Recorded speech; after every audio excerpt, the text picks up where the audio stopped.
কেউ যদি অয়েললেস পিঠে খেতে চাও তাহলে এটা কিন্তু একদম সেরা রেসিপি হবে। আমার হাতে সেরা পিঠের রেসিপিটা নিয়ে চলে এসেছি আজকে। প্রথমে গ্যাসটা ধরিয়ে নিলাম। এবার একটা পাত্রে 1 চামচের মতো সুজি, 1 চামচের মতো চালের গুঁড়া দিয়ে 1 থেকে 2 মিনিট ভেজে নিয়ে এখানে স্বাদ মতো লবণ দিয়ে যতটুকু সুজি আর গুঁড়ো মানে চালের গুঁড়ি নিয়েছি তার ডবল দিয়েছি আমি জল, মানে 2 চামচের মতো সুজি আর গুঁড়ি নিয়েছি আর 4 চামচ জল দিয়েছি। দিয়ে খুব সুন্দর এটাকে আমি সেদ্ধ করে নেব।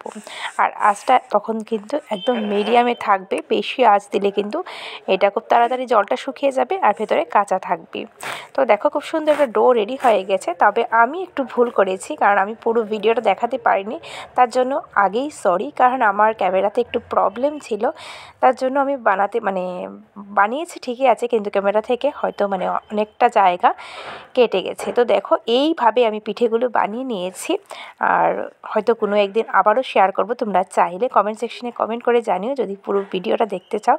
তো দেখো আমার হাতের সেরা রেসিপি কিন্তু আমি বানিয়ে নিয়েছি। তো এই রকমভাবে শেপ দিয়েছি। আর ঘরে নারকেলের পুর ছিল, ওইটা কিন্তু এটার ভেতরে ঢুকিয়ে আমি একটা স্ট্রেনারে বসিয়ে নিয়েছি। এবার একটা পাত্রে জল খুব ভালোভাবে ফুটিয়ে নিয়ে এই যেটার মধ্যে আমি স্টিম করবো আর কি, ওইটা খুব ভালোভাবে তেল দিয়ে গ্রিস করে দেন একটু হালকা হালকা করে আমি এটাকে খুব সুন্দর করে সাজিয়ে দিচ্ছি। মানে এখানে যেহেতু তেল লাগবে না, তার জন্য জাস্ট গ্রিস করতে যতটুকু তেল ততটুকুই, 1 থেকে 2 ড্রপের মতো। এবার এটাকে 5 থেকে 6 মিনিট কিন্তু আমরা সেদ্ধ করে নেব, তাহলেই হয়ে যাবে অয়েললেস পিঠে।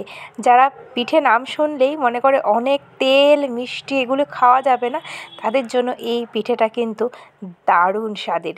আর কেউ খেয়ে বলবে না এটা টেস্টি নয়। আমার মনে হয় একবার যদি কাউকে খাওয়াও তাহলে বারবার রিকোয়েস্ট আসবে, আর তুমি নিজেও খেয়ে বুঝবে, দেখতে যেমন সুন্দর হয়েছে এটা খাওয়ার পরে বুঝবে যে এটা কী লেভেলের সুন্দর, মারাত্মক হয়েছে। কিন্তু আমার খারাপ লাগছে যে পুরো ভিডিওটা তোমাদের দিতে পারিনি, অনেকটা জায়গায় কেটে গেছে। আর আমরা যারা কন্টেন্ট ক্রিয়েটার, তারা যদি এইভাবে ভিডিও শ্যুট করার পর যদি কেটে যায়, তার থেকে কষ্টের আর কিচ্ছুই থাকে না।